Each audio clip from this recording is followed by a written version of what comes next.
உன் பாண்டி மாமா உயிரோட நல்லாதான் இருக்காரு. அவர் கூட உன்னை சேர்த்து வைக்க வேண்டியது என்னோட பொறுப்புமா. பாண்டியெல்லாம் ஒண்ணு உயிரோட இல்ல. நீ பாட்டுக்கு எதையாவது உளராத. அது எப்படி உங்களுக்கு தெரியும்?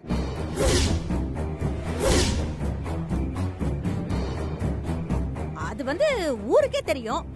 பாண்டியன்னு ஒரு ஆள் இல்லன்னு அதுதான் சொன்னேன். முத்தழகு, நான் சொல்றத நல்லா புரிஞ்சுக்கிட்டு இவங்க கூட நீ சேராம இருந்தனா உனக்கு ரொம்ப நல்லது. இல்ல சேர்ந்துதான் ஆவேன்னா நீ பட்டு தெரிஞ்சுக்கும் போது உன் வாழ்க்கை உன் கைய விட்டு போயிருக்கும். அப்போ உன்னால ஒண்ணுமே பண்ண முடியாது. நான் சொல்றத நீ புரிஞ்சுப்பேன்னு நம்புறேன். உனக்கு என்ன தோணுதோ அதை செய்.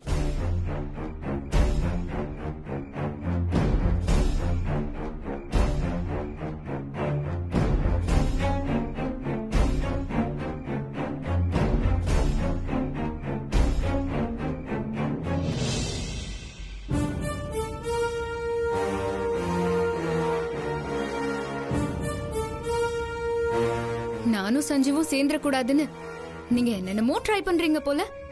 ஆனா என்ன பண்றது, அந்த கடவுள் என் பக்கம்ல இருக்காரு. நான் சஞ்சீவ் கூட சேர போறத நீங்க தலை கீழா நின்னு தண்ணி குடிச்சாலும் யாரும் தடுக்க முடியாது.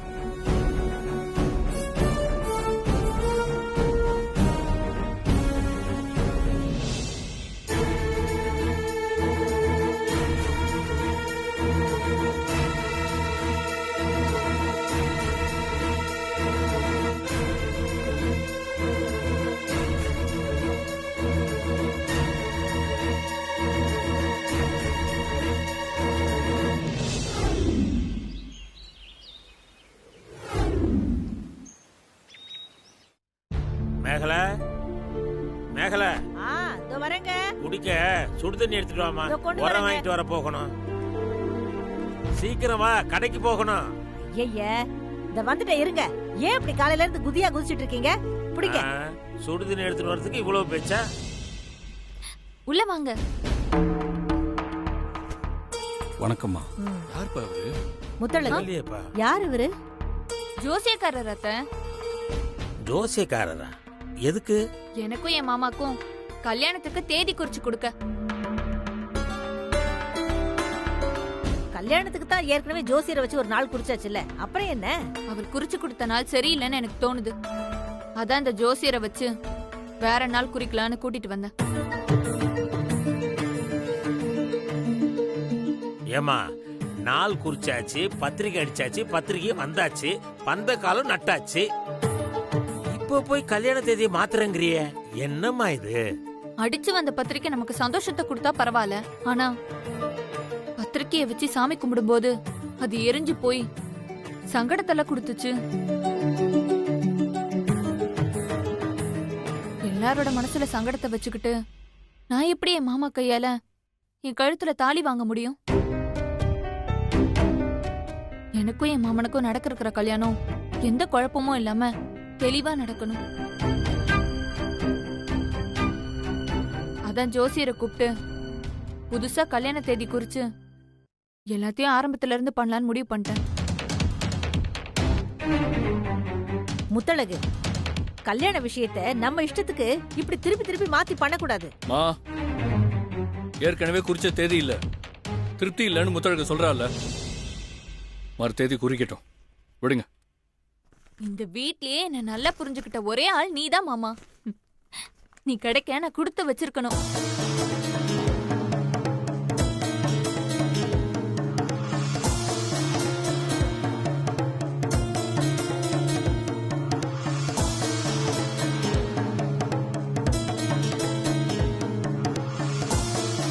அடுத்த மாசம் 20ஆம் தேதி நாள் நல்லா இருக்கு. அன்னைக்கே கல்யாணத்தை வச்சுக்கலாம்.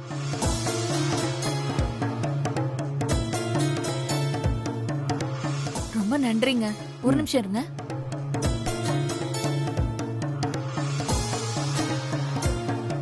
மாமா, இந்தாங்க அவர்கிட்ட கொடுங்க. சரிம்மா, இந்தாங்க. நன்றிங்கய்யா. இது வரைக்கும் நான் குறிச்சு கொடுத்த எந்த கல்யாணமும் நின்னதில்ல. உங்க கல்யாணமும் நல்லபடியா நடந்து முடியும், கவலைப்படாதீங்க.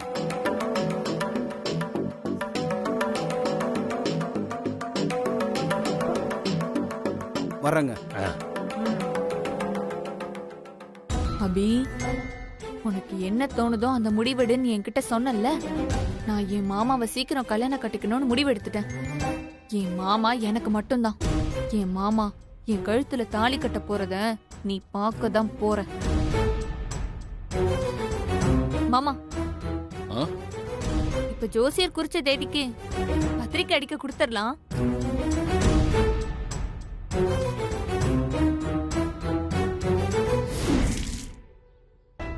போயிட்டுமா. சரிப்பா.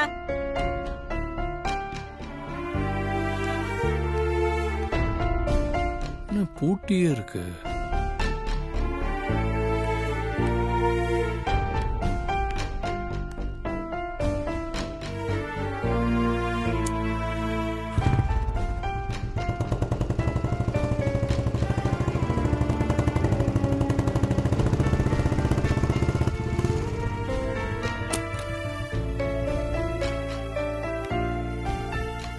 காலையிலேருந்து அபி வீடு பூட்டியே இருக்கு. என்ன பிரச்சனைன்னு தெரியலையே.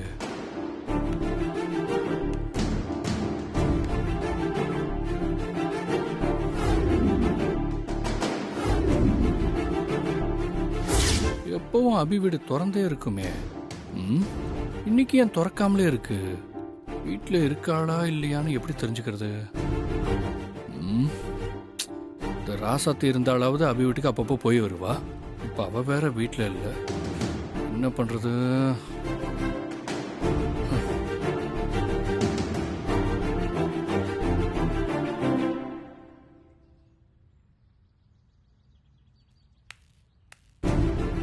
ராசாத்தி வரா.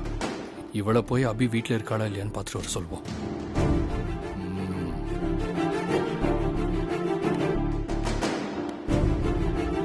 ராசாத்தியை போய் அபி வீட்டுல இருக்காளா இல்லையான்னு பார்த்துட்டு வான்னு நேரடியாகவும் சொல்ல முடியாது. வேற என்ன சொல்லி அவளை அபி வீட்டுக்கு அனுப்பி வைக்கலாம்? ஆஹா, வரா. மூஞ்சிய ஹாப்பியா வச்சுப்போம். ராசாத்தி, என்னண்ணே? நான் ரொம்ப ஹாப்பியா இருக்கேன். அதனால நீ எனக்கு ஒரு காஃபி கொண்டு வாப்போ.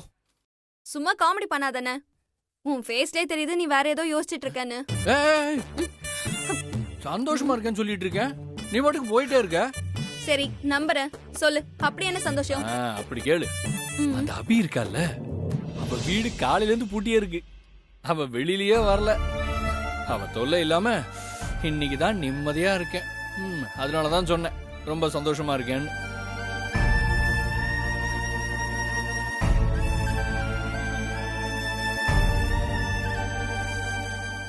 நம்பிட்டா?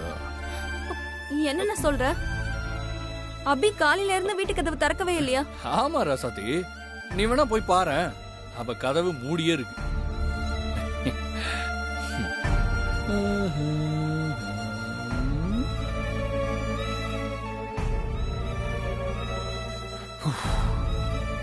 அபிய போய் ராசாத்தி பார்த்துட்டு வரட்டும், அப்புறம் என்னன்னு தெரிஞ்சுக்கலாம்.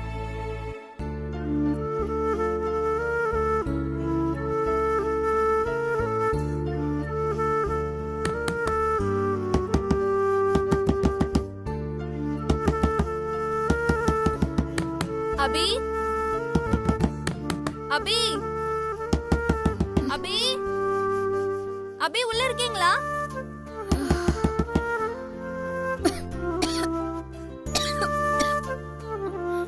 அபி,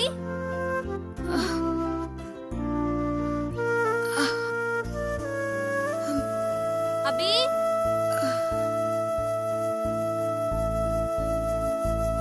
அபி. உள்ள வா ராசாத்தி.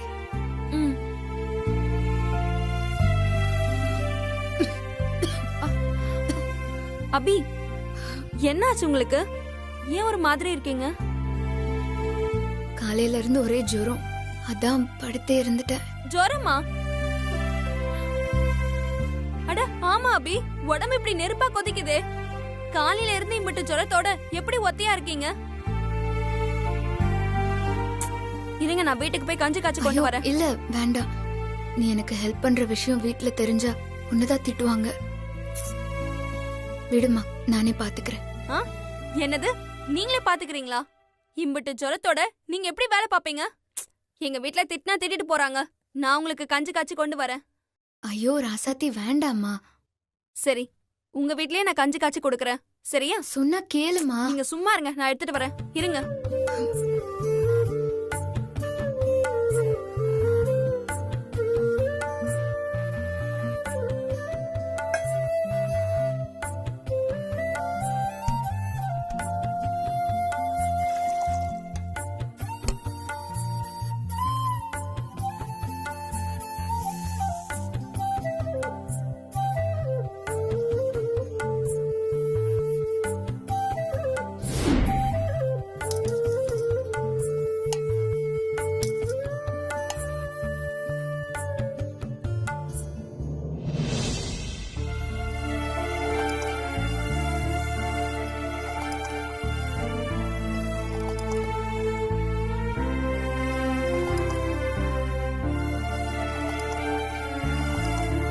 இந்தாங்க, இந்த கஞ்சி குடிங்க.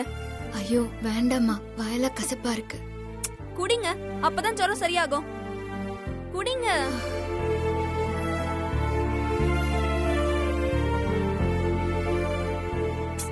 இன்னும் கொஞ்சம் குடிங்க. குடிங்க. ஐயோ போதும்மா.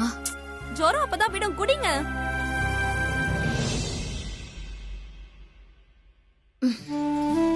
போதும் ராசாத்தி.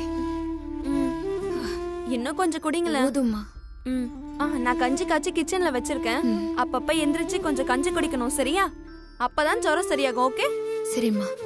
அப்படி உங்களுக்கு முடியலன்னா ஒரு குரல் கொடுங்க, நானே வந்து கஞ்சி எடுத்து தரேன். நாளைக்கும் ஜுரம் சரியாகலனா நானும் வரேன். 2 பேரும் ஹாஸ்பிடலுக்கு போய் என்னன்னு பாத்துட்டு வந்துடலாம். ஐயோ ராசாத்தி, நீ வந்து கஞ்சி காய்ச்சி கொடுத்தது தெரிஞ்சதுன்னா உன் வீட்ல என்ன சொல்லுவாங்களோன்னு எனக்கு பயமா இருக்கு. அதெல்லாம் ஒண்ணும் பயப்படாதீங்க. என்ன சொன்னாலும் நான் சமாளிச்சுக்கிறேன். சரியா? வரட்டுமா? படுத்துக்கோங்க. வரேன்.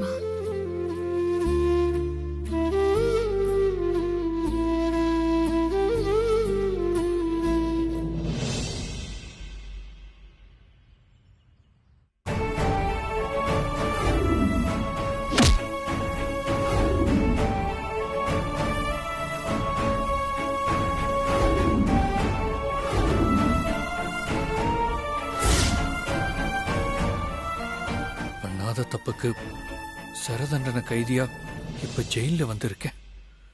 இப்ப என்ன பண்றது? அம்மா அப்பாவுக்கு இப்ப நான் ஜெயில இருக்கிற விஷயம் தெரிஞ்சாலாவது என்ன ஜாமீன்ல எடுக்க முயற்சி பண்ணுவாங்க. நான் ஜெயில இருக்கிற விஷயத்த இப்ப அவங்க கிட்ட எப்படி சொல்றது? இளைய தங்கராசு சார், இங்க வாப்பா, உனக்கு வீட்ல இருந்து லெட்டர் வந்திருக்கு. இதோ வரேன் சார். இந்தா. லெட்டரா? பேசாம வீட்டுக்கு லெட்டர் போட்டு நான் ஜெயில இருக்கிற விஷயத்தை தெரியப்படுத்தலாம். சார், என்னவே சார், என்ன பாண்டி? வெளியில இருந்து ஜெயில் கைதிகளுக்கு லெட்டர் வர மாதிரி கைதிகளும் அவங்களோட வீட்டுக்கு லெட்டர் போட முடியுமா? முடியுமே. அது எப்படி நான் அனுப்புறது? எங்க அம்மா அப்பாக்கு நான் ஜெயில இருக்கிற விஷயத்தை தெரியப்படுத்தணுங்க. சரி பாண்டி, வா, என் கூட வா. வா.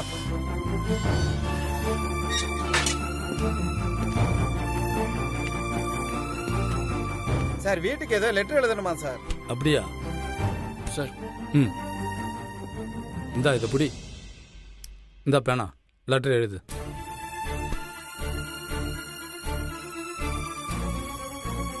அப்பா அம்மா எல்லாரும் எப்படி இருக்கீங்க? நான் பாண்டி எழுதுறேன். கொஞ்ச நாளா என்னை காணும் நீங்க எல்லாம் தேடிட்டு தவிச்சிட்டு இருக்கீங்கன்னு எனக்கு தெரியும். எனக்கு தலையில அடிபட்டு சுயநினைவு இல்லாம ரொம்ப நாள் இருந்திருக்கேங்கிறது மட்டும் எனக்கு தெரியும். என்ன நடந்துச்சுன்னு எனக்கு தெரியல. கண்ணு முழிச்சு பார்த்தப்ப நான் ஹாஸ்பிட்டல்ல இருந்தேன். வீட்டுக்கு வரலான்னு நினைக்கும் போது நான் ஒரு பெரிய பிரச்சனையில மாட்டிக்கிட்டேன். என்னால அந்த பிரச்சனையை சமாளிச்சு வெளியே வர முடியல. நான் இருக்கிற இடத்தோட விலாசத்தை அனுப்பியிருக்கேன். சீக்கிரம் எல்லாரும் நேர்ல வாங்க. மீதி விவரத்தை நேர்ல சொல்றேன். இப்படிக்கு பாண்டி. எழுதிட்டியா? எழுதிட்டேன் சார். அன்புள்ள அப்பா அம்மா எல்லாரும் எப்படி இருக்கீங்க? நான் பாண்டி எழுதுறேன். ஓஹோ, சரி. இப்படிக்கு பாண்டி.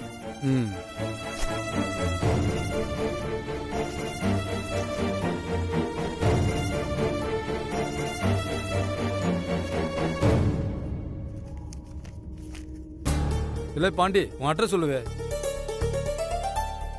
நம்பர் 8 ம் மேட்டு தெரு, ம் தென்காசி. சரி சார் இந்த லெட்டர் எப்படியாச்சும் என் வீட்டுக்கு அனுப்பிச்சிருங்க சார். சரி பாண்டி அனுப்பிச்சிடல. சார் எங்க அப்பா கைக்கு எப்ப சார் போய் சேரும்? ஒரு 2 நாள்ல போய் சேர்ந்துரும் பாண்டி. இந்த லெட்டரை பார்த்துட்டு உங்க அம்மா அப்பா கண்டிப்பா வந்துருவாங்க. ரொம்ப நன்றி சார். சரி பாண்டி நான் போஸ்ட் பண்ணிடுறேன், நீ போ. வரேன் சார். ம்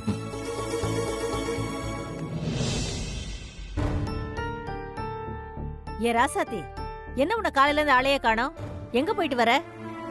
அபி வீட்டுக்கு தாமா. எதுக்கு? அபிக்கு காலையில இருந்து ஒரே ஜுரம், அதான் கஞ்சி காய்ச்சி கொடுத்துட்டு வரேன். பாவம்மா, ஒத்தாசைக்கு கூட யாரும் இல்லாம தனியா கஷ்டப்படுறாங்க. ஏ ராசாத்தி, அந்த அபியை யார் இங்க தனியா கிடந்து கஷ்டப்பட சொன்னா? அபி புருஷன் எங்க இருக்கானோ அவனை தேடி போகாம கிறுக்குத்தனமா நம்ம ஊர்ல வந்து தங்கிக்கிட்டு பாண்டிய வேற அவ புருஷன் சொல்லிக்கிட்டு அவ இப்படி கஷ்டப்பட்டு கிடந்தா அதுக்கு நாம என்ன பண்ண முடியும்?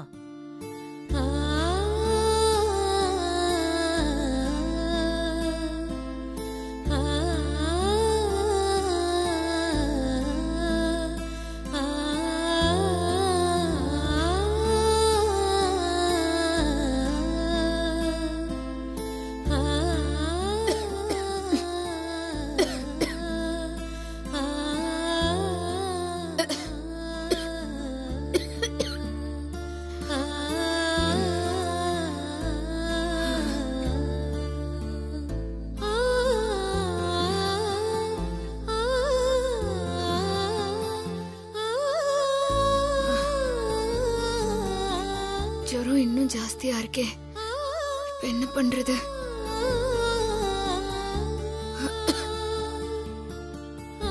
பேசாம ராசாத்தி சொன்ன மாதிரி ஹாஸ்பிட்டல் போய் டாக்டர் பார்த்துட்டு வந்துடலாம். இல்ல ராசாத்திய கூப்பிட்டு பார்க்கலாமா? வேண்டாம், அவ வரது தெரிஞ்சா அவ வீட்டுல அவளுக்கு ஏதாவது பிரச்சனை ஆயிடும். நம்மளே போயிட்டு வந்துருவோம். அப்பா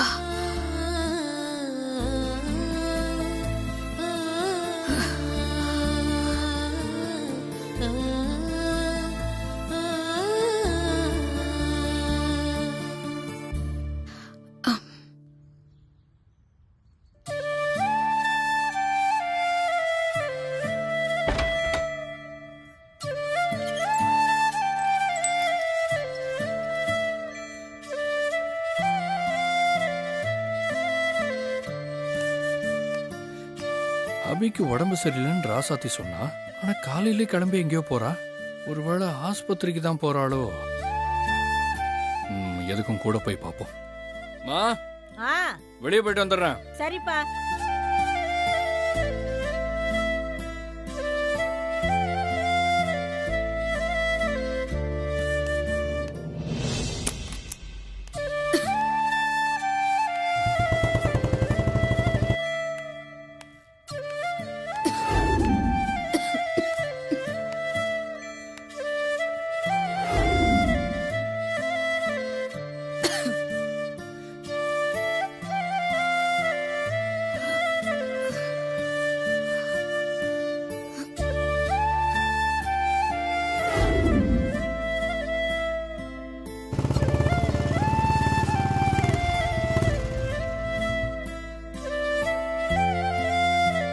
அபி ஏன் பஸ் ஸ்டாப்ல உட்காந்துருக்கா? ஒருவேளை பஸ் ஏறி போறாளோ? இன்னைக்கு வேற பஸ் வராதே. என்ன இவ்ளோ நேரமா பஸ் காணோம்?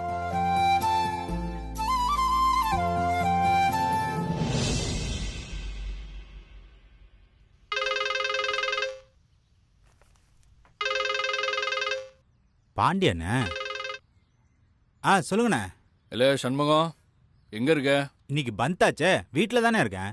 சரி, நம்ம ஊர் பொண்ணுன்னு ஆஸ்பத்திரிக்கு போகணும்னு பஸ் ஸ்டாண்ட்ல உட்காந்துருக்கு. நம்ம ஊர் பொண்ணா? யாருண்ணே? ஏய், ஏன்ல என் வீட்டு முன்னாடி ஒரு பொண்ணு இருக்குமே. உங்க வீட்டுக்கு முன்னாடியா? ஓ, அபிய சொல்றீங்களா? அபியே தான் சொல்றேன். ஆஸ்பத்திரி போகணும்னு பஸ் ஸ்டாண்ட்ல உட்காந்துருக்கு. இன்னைக்கு பஸ் எதுவும் வராதாமே. அதான் அந்த பொண்ணை கூப்பிட்டு டவுன் ஆஸ்பத்திரி வரைக்கும் போயிட்டு வந்துரு. இன்னைக்கா? அண்ணே இன்னைக்கு பந்துண்ணே. நான் சவாரி ஓட்டிட்டு போகும்போது போலீஸ்காரங்க பிடிச்சாங்கன்னா லைசன்ஸ் பிடிக்கிறாங்கண்ணே. இல்ல அப்படிலாம் ஒன்றும் ஆகாதல்ல.